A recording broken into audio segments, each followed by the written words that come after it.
To understand the complexity of decisions in the business world, you should be able to identify the stakeholders of a typical business organization. A partial list would include shareholders, employees, vendors, customers, communities in which the business has facilities, and state and local governments.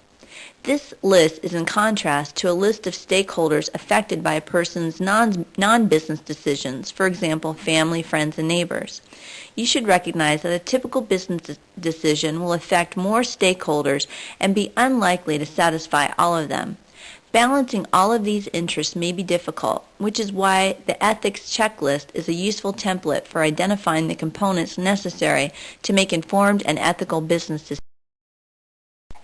A number of contexts within the employer-employer relationship are fraught with ethical considerations, such as having a system in place to detect, eliminate, prevent, and punish behavior of a harassing nature toward employees.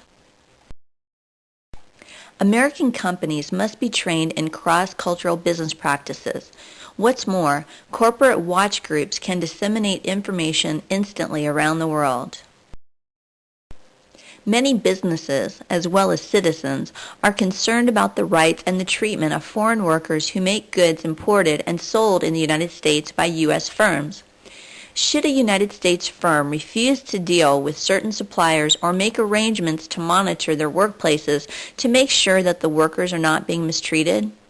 There's a lot of debate over this issue in the business arena. Side payments to government officials in exchange for favorable business contracts are not unusual in some countries, nor are they considered to be unethical. This is why the Foreign Corrupt Practices Act was established. In the United States, the Foreign Corrupt Practices Act of 1977 prohibits U.S. business persons from bribing foreign officials to secure advantageous contracts. Accountants, in particular, may be subject to penalties for making false statements in records or accounts. Business firms may be fined up to $2 million, and individuals can be fined up to $100,000 and imprisoned for 5 years. Ethical standards are subjective. They are derived from personal religious beliefs or philosophical assumptions concerning the nature of goodness, fairness, rightness, or justice. Each of us decides what we will believe and how to act on those beliefs. Even employees who are ethical in their personal lives may find it difficult to uphold their standards at work if those around them behave differently. The surest way to infuse ethics throughout a company is for top executives to behave ethically themselves. Here's Enron's growth and demise in a nutshell. Managers took advantage of accounting standards to overestimate future earnings, which resulted in inflated reports of current earnings. To maintain these exaggerations, the company created subsidiaries to which it could shift unreported losses and assets with inflated values. Many of these shifts occurred outside the United States to avoid federal income taxes. When questioned, management refused to investigate and reveal financial improprieties. Unethical conduct resulted in the single largest bankruptcy of a United States business firm.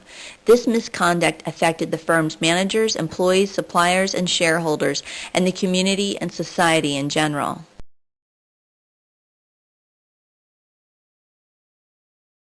Here's a brief history of Merck and Vioxx. In 1999, in an expedited review, the Food and Drug Administration approved Merck & Company's marketing of Vioxx for the relief of acute pain. When negative side effects soon became apparent and later studies confirmed the risks, Merck took the drug off the market. Merck tried to minimize all the ill effects, but the FDA required it to correct, in letters to physicians, false and misleading impressions and information. Merck's position was generally that Vioxx was safe unless proved otherwise, and it preferred not to test the drug to uncover any proof otherwise. But by the time Merck had lost its first Vioxx suit, many other claims had been filed against the company in state and federal courts. At what point does a corporation have an ethical duty to act when confronted with evidence that its product may be harmful? Though profit can be a clear motivator for people acting unethically, ethical behavior offers significant advantages. Society as a whole benefits.